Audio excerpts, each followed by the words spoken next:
Welcome to Extreme Genes, brought to you by the Church of Jesus Christ of Latter-day Saints. This week on Extreme Genes Family History Radio, what about that website GEDmatch? It's gotten a lot of attention recently, especially in its involvement in cold cases, possibly using your DNA. Hi, I'm Fisher, and I'll be talking to the co-founder of GEDmatch.com, Curtis Rogers, about the site, its history, what motivates him, and what's happening now as so many people are opting back in to have their DNA used for law enforcement purposes. Plus, we'll talk to a couple of people from the New York Adoptees Rights Coalition about their recent victory in the New York State Legislature, allowing adoptees to obtain their original birth certificates. That's this week on Extreme Genes Family History Radio, brought to you by FamilySearch.org. Discover, gather, connect. A presentation of the Church of Jesus Christ of Latter-day Saints. And welcome to America's Family History Show, Extreme Genes and ExtremeGenes.com. I am Fisher, your radio root sleuth, on the program where we shake your family tree and watch the nuts fall out. And I'm very excited to report that I've finally been able to get schedules together with Curtis Rogers. He is the co-founder of GEDmatch.com. If you are unfamiliar with GEDmatch, it is a third-party DNA matching service, and we'll get into what that means a little bit later on in the show.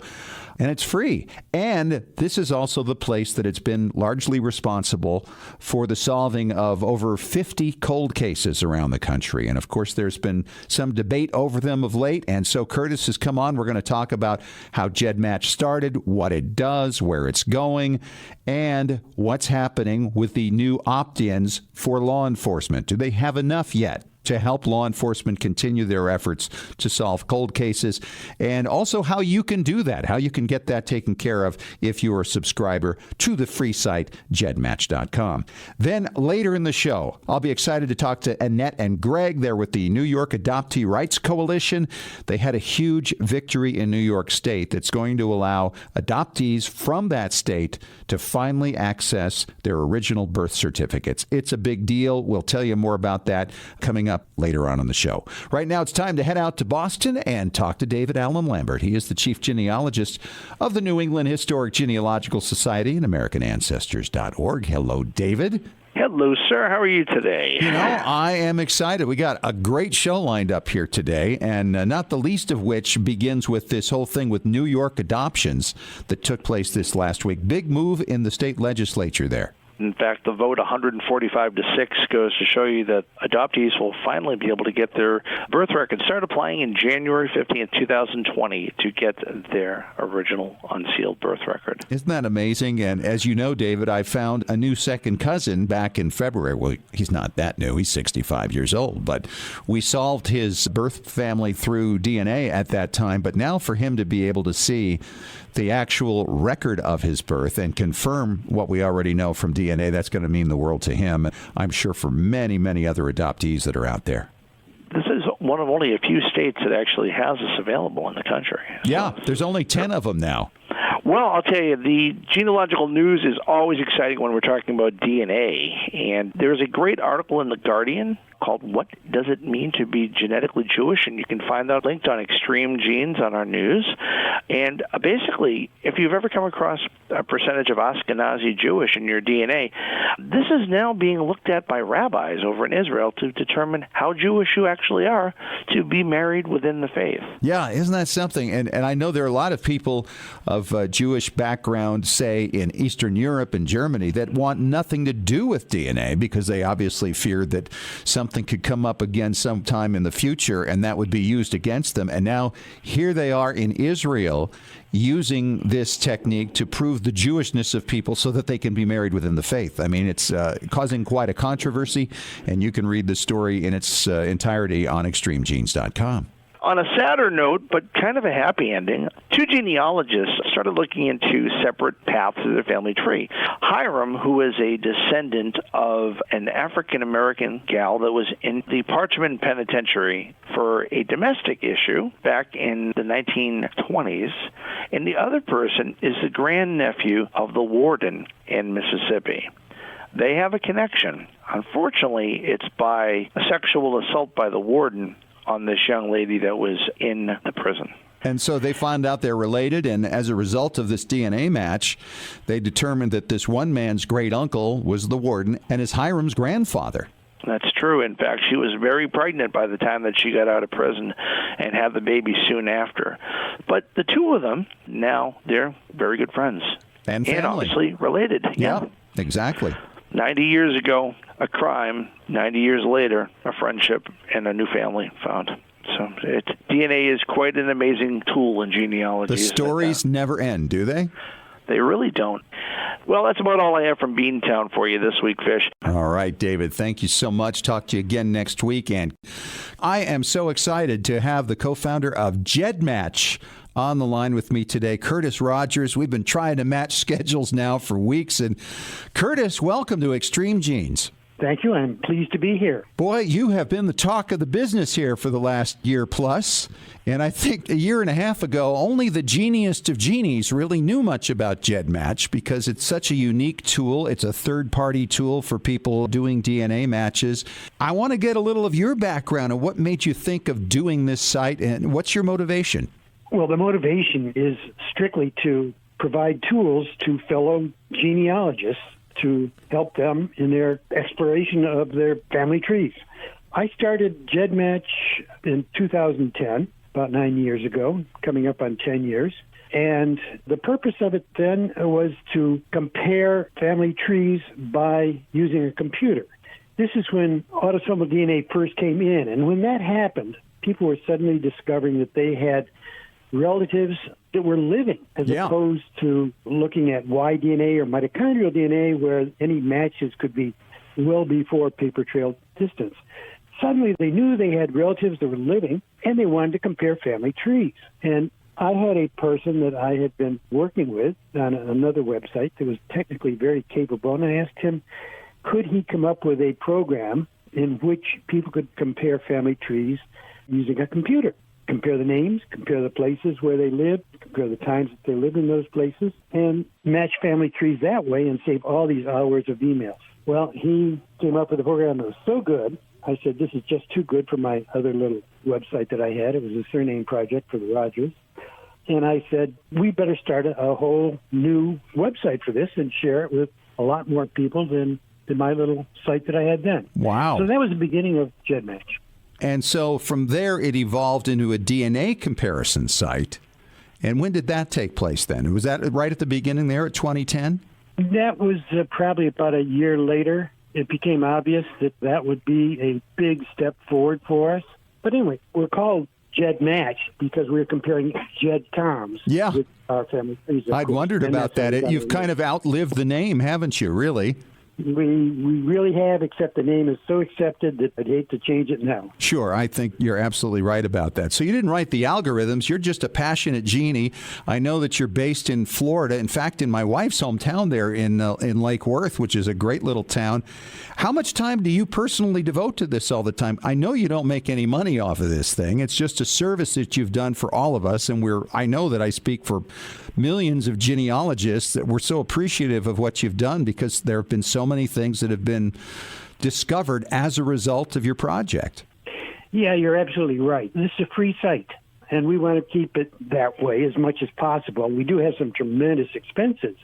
So we do have one area where we charge $10 a month, but this is not a big money maker, believe me. And people tend to think of us as being a big company. And we're not. We have no employees. This is my partner and myself, and we have another 3 people who volunteer pretty much on a regular basis. And that's it. But we want to keep it that way, so it is free and available to as many people as possible. Wow. And you've got some amazing tools on there. Who came up with the one, are your parents related? Who even thinks of that? Yeah, that was a good one. That was my partner. He thought of that one. I guess it's a pretty obvious thing to do from a technical point of view, and so he came up with it. It is an interesting one. Well, and I've spoken to many DNA specialists, and they say when they run some of their clients through GEDmatch, that's often the first thing they do is compare and see if the folks are related. Isn't that interesting?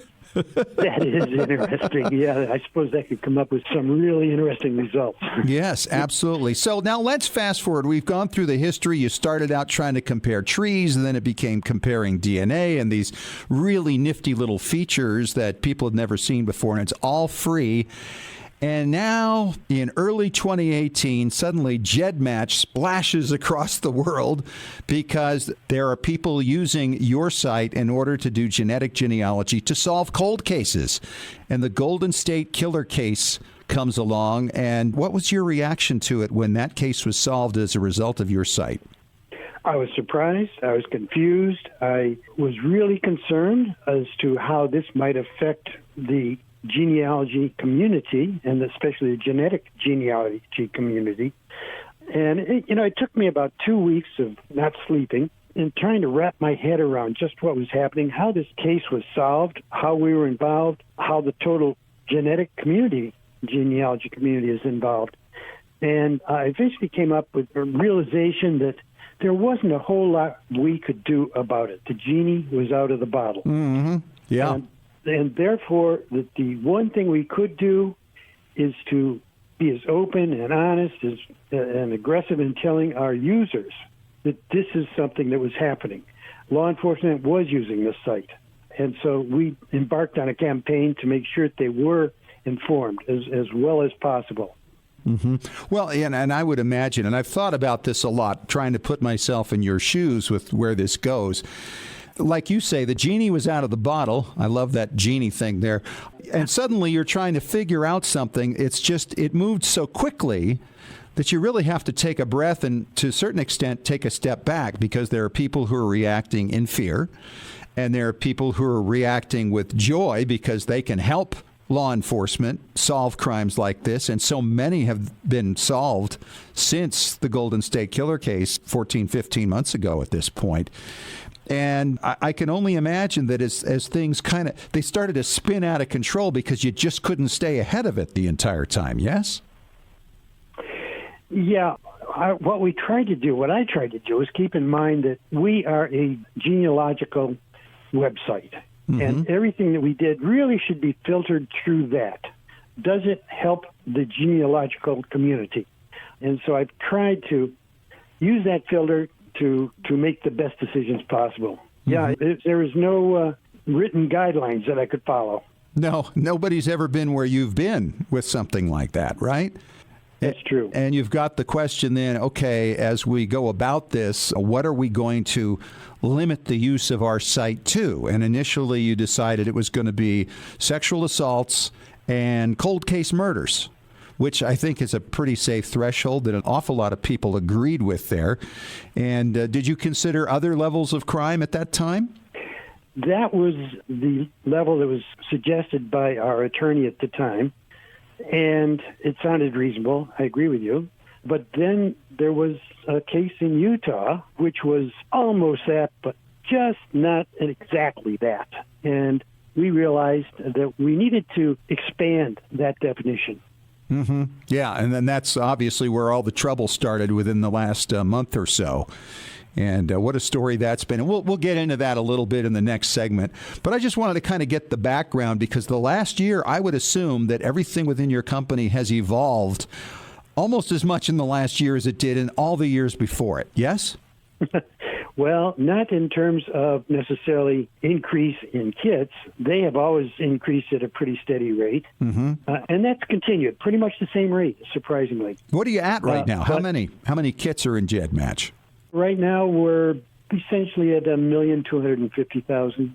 Wow. 1.25 million. Well, and that's why it's so helpful for so many people. Yeah. And they're from all the different sites, right? The proprietary ones that provide the kits and all that. You don't provide DNA kits for people who are not familiar with GEDmatch. It's just a place for you to take your results and compare it across the board to the various companies. And this is why you started Genesis, right? There was Genesis GEDmatch that you had up till recently. Was it a kit thing? Is that how it worked? Yeah, when we first started out, there were just 2 or 3 genealogical testing companies, Family Tree DNA, Ancestry, 23andMe, and they were all pretty much the same. We never advertised or promoted our product. We still have not. Don't want to push people into using GEDmatch because I think it's something that has to be a free choice type of thing. Mm-hmm. We started with those few companies, and as time progressed, they started moving away from the original data that they were collecting. And also there were other testing companies that came into the field, and they wanted to use GEDmatch. The people that were tested by them did. At this point, we have over 20 different testing companies from around the world. I didn't even know there were that many out there. That's incredible. Well, there are. For example, the largest testing company in Russia is called Atlas. Now, you probably have never heard of it, but nope. We have people on our site who are tested by Atlas. It's becoming a very popular thing, believe it or not, in China. People are getting interested in genealogy. And there are 2 testing companies there. So you had to somehow find a way to kind of merge these all together and make it work. Exactly. And that's why we had Genesis. Okay, and now Genesis is gone and you're back to gedmatch.com, right? Yes, but using the Genesis format that we developed. It was beta for a long time, so we called it Genesis, but it's no longer beta.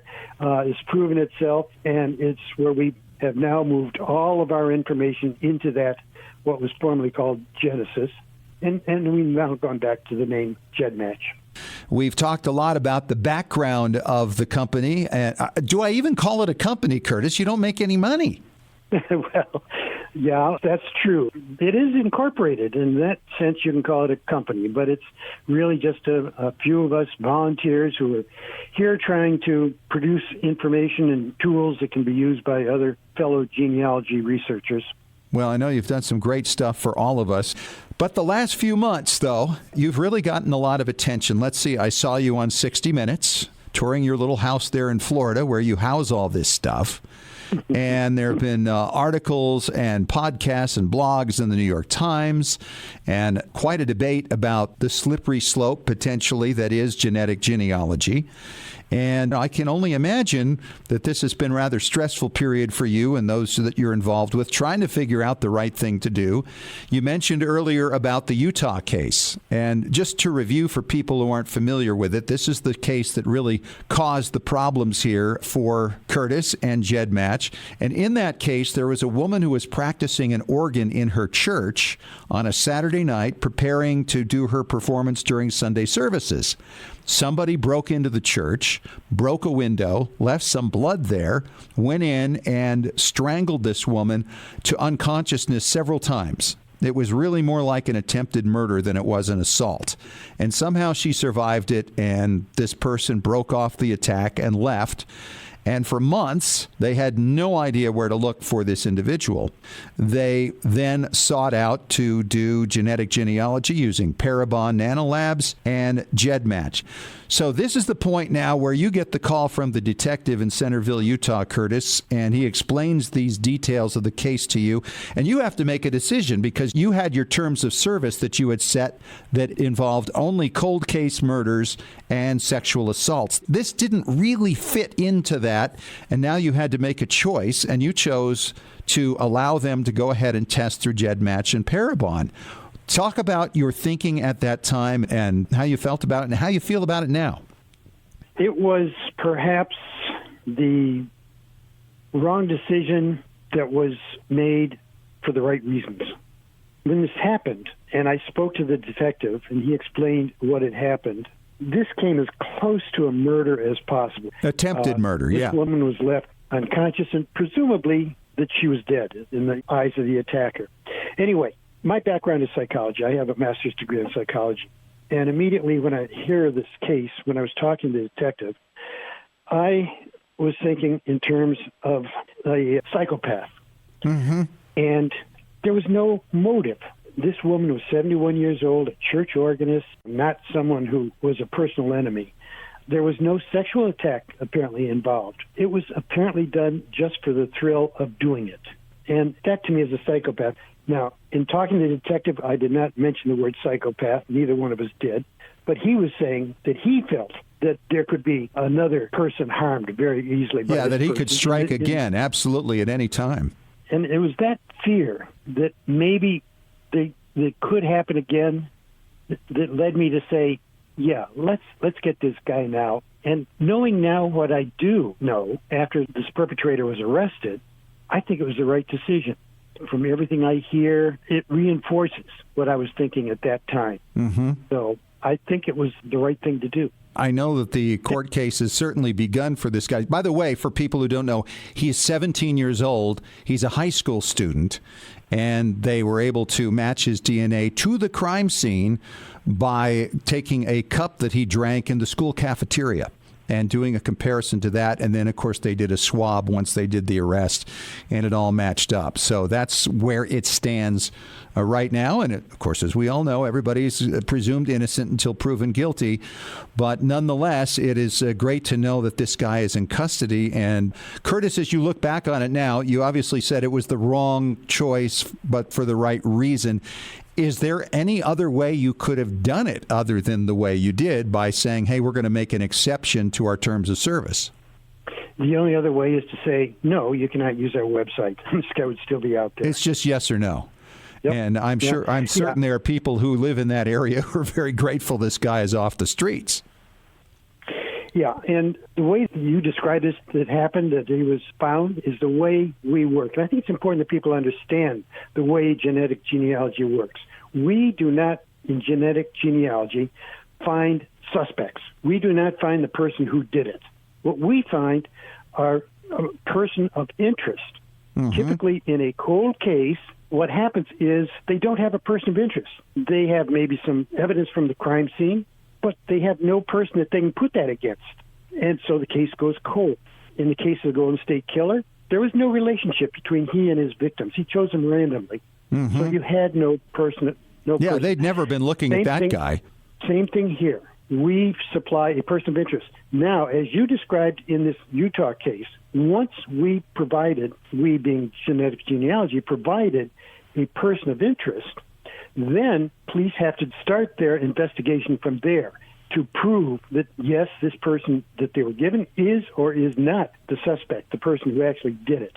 In this case, they had to go and make sure that he was in the area, that he had the ability, and ultimately they had to do another DNA test to make sure that this was the right person. Yep. So that's what happens in genealogy. We're not supplying criminals. We are supplying persons of interest, and it's up to the police to then go do their whole full investigation. Absolutely true. So as a result of all this, there was something of a firestorm. There were a lot of people talking about the slippery slope, that people are going to have their genetics used in a massive database for tracking and things. So there's a lot of fear going on there. And you and your partners made the decision to opt out all 1.25 million users of GEDmatch from law enforcement, and then say, we're still going to use it for law enforcement, but you must opt in. So the question now is, how many people have opted back in? I heard 150,000, but I suspect that's a little high. That's quite high. We're at about 85,000 at this point. So are you seeing a consistent rate with people opting back in, or is it now that things have settled down a little bit, the growth is slowing? It's about 1,000 a day. 1,000 a day. It stays right at that level, yeah. Okay, so this will take quite a long time, really, to get back to where we were. Do you have a campaign you're working on to maintain this, or is it just something that you're hoping will happen organically? No, we did send out a letter to all of our users, yep, all of our people who are registered on our site, and that resulted in a big increase for a period of 4 or 5 days. And we plan to send out a reminder letter sometime in the near future. And there are still a lot of people that have not opted in. So we're not giving up. We're going to be aggressive in trying to get this database back up to par. And what is par? Is there a number that you think makes it almost as effective? Well, first of all, we don't need 1.25 million. A lot of those people are redundant. Some people have put their kid on 2 or 3 times. Sometimes you have both parents. Well, if you have both parents, you also have all of their children. So I think if we get 500,000, I think we're probably as strong as we were prior to this happening. He's Curtis Rogers, co-founder of jedmatch.com. Fascinating talking to you, Curtis. Thank you so much for your time, and thank you for what you've created for us in the genealogy field. It's fascinating stuff, and I know you've been through a lot lately, but I'm glad that you sound like you're fully back on your feet and have a plan moving forward that should keep everybody satisfied. It was my pleasure. We had some big news that happened this past week, and so we're going to forego the Ask Us Anything for this time around to visit with some friends from the New York Adoptee Rights Coalition. And Gregory Luce is on the line. He's in Minnesota. He's an attorney. And Annette O'Connell, she's a spokesperson in New York City. How you guys doing? Doing well, Great. thanks. How about you? Boy, you are doing well, because just last week, a law passed the legislature that ended 84 years of adoptees not being able to obtain their original birth certificates. I watched a lot of the video from the website from the New York legislature. It was very emotional, and I can only imagine for you two, because both of you are adoptees. Correct. Yes, indeed. It was remarkable. This is only the 10th state that has gotten what they call a clean bill so that adoptees can get their original birth certificates. Right. And the origin really of sealing these records, let's say in New York 83 years ago, wasn't about the shame of being out of wedlock. The sealing of the records and not making them available to the adoptee later was all about protecting the adoptive family from birth parent interference. That's what it was all about.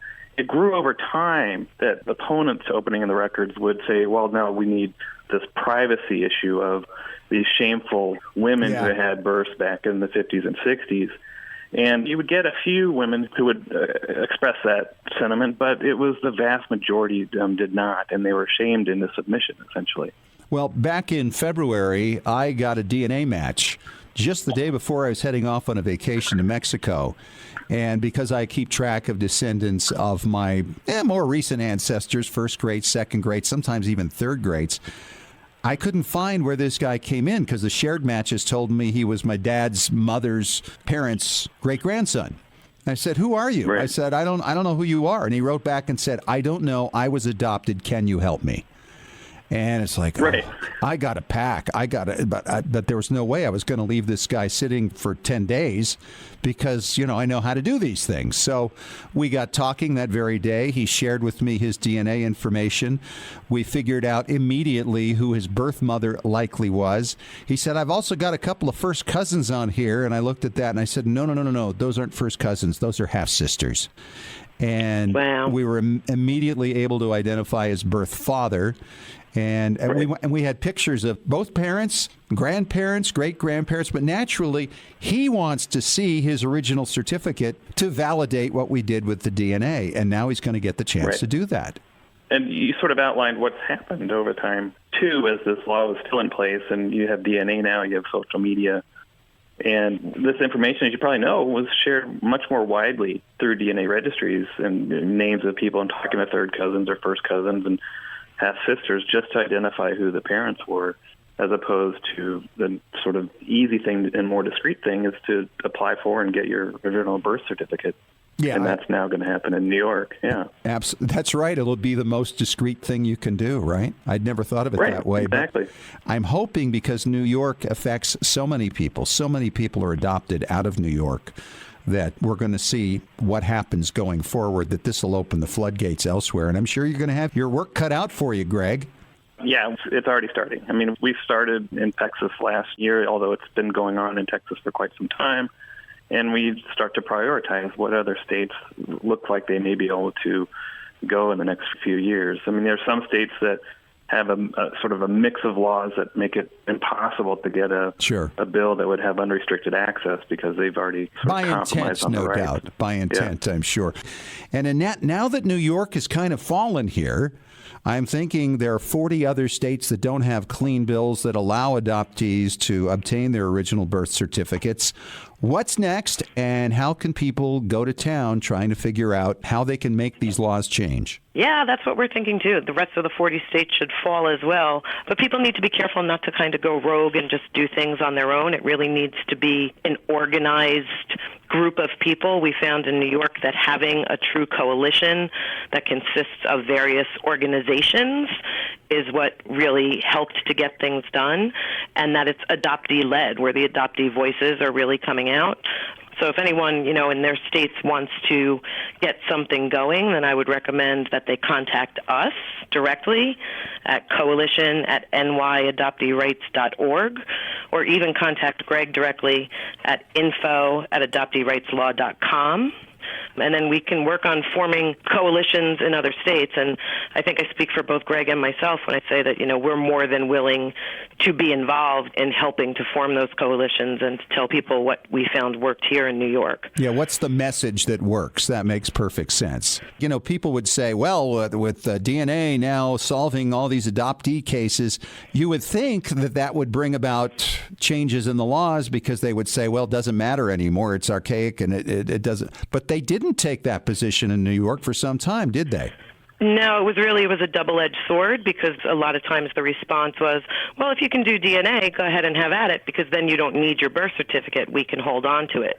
So really the premise of it has to be equality, that non-adopted people can access this document, but adopted people cannot. And we truly are the only group of people, at least in New York State, who are unable to access that birth record. Well, any record that's public, that's available to anybody else, should ultimately be available to you.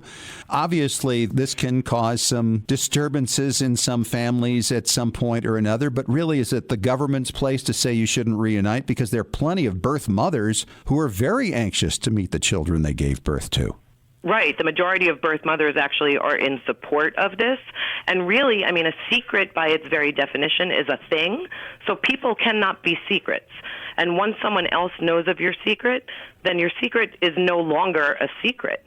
So once your child has been delivered, that doctor knows that you were an unwed mother. Your secret is no longer a secret. It's a public event.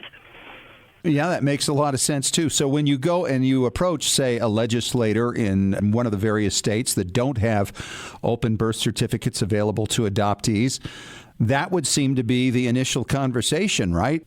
Absolutely. You need to get someone who completely understands the issue of equality and understands the true definition of equality and the true definition of being an adult. By its very definition, an adult doesn't need permissions to access their birth certificate. You go online, you fill out a form, you pay your money, and your birth certificate comes in a few weeks in the mail. It's not that simple for the adopted people. She's Annette O'Connell. He's Greg Luce. And thank you guys, and congratulations on an amazing victory. I know this has been going on in New York State since the 70s. And keep us informed on what's going on in other states and how genealogists out there can help. We absolutely will. All right. Thanks so much. Hey, that's another one for the books. Thanks for joining us. Thanks also to all of our guests, Curtis Rogers, of course, from jedmatch.com, and our guests from the New York Adoptees Rights Coalition. Talk to you again next week. And remember, as far as everyone knows, we're a nice, normal family. This has been Extreme Genes. Share your family story by going to FamilySearch.org.